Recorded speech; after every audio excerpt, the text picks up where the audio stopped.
په دې کلا کې و او نه یې شاوخوا نښې نښانې ښکاري. الوی کلا ته به لاړ شو. حتما به همالته وي. که ډارېږې ته اوسه زه لاړم. ځای هلته خطرناک ځای ده. ما ته وایه.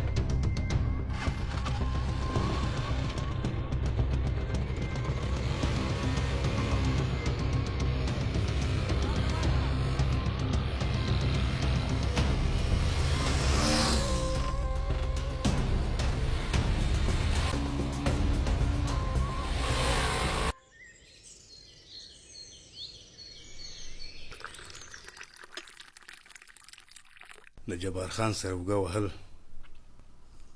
د کمرې سره اوږه وهل دي. ودې نه لیدل چې هغه ملا ابراهیم شاه او د هغه وفادار شاګرد دي څنګه نه مخې لرې کړل. خان صاحب دا ته څه وایې؟ وایم ته د جبار خان څخه کم نه یې.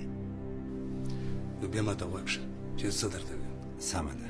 لکه څنګه چې په ښار کې مدني فعالان واټونو ته راووتل همداسې استادان او محصلین هم ګواښ کړی دی چې د ښار واټونو ته به راوځي.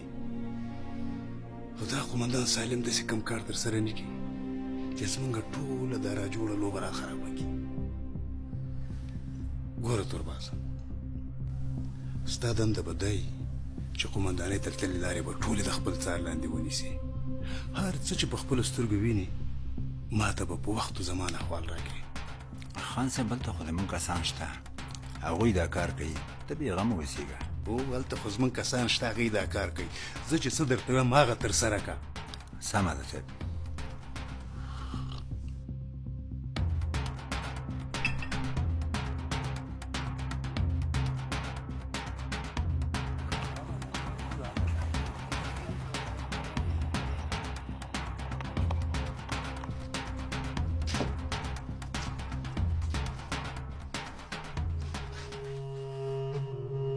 دا څه کوې زویه؟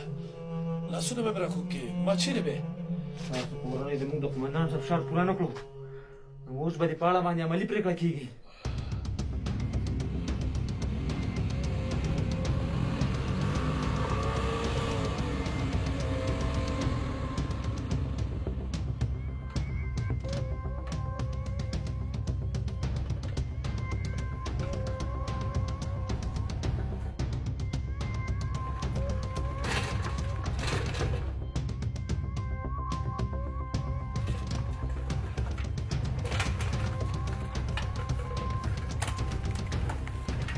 زما کورنۍ د قومندان کوم شرط نه دی پوره کړی؟ کوم شرط؟ د پیسو شرط. زما د خوشي کېدو په بدل کې څو روپۍ غوښتل شوي دي؟ 3 لکه. 3 لکه افغانۍ؟ نه 3 لکه افغانۍ ډالر.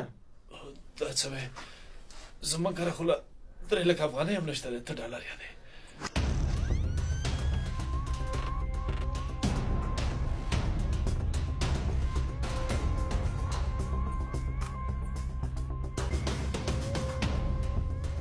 اوس ما چیرې وې زویه؟ ماته زوی مه یې وه، ستا زوی نه یم. زه خپلو شاګردانو ته اکثر د زوی خطاب کوم. زه نه ستا زوی یم او نه ستا شاګرد. نو بیا ما چیرې وې؟ چیرې مې وې؟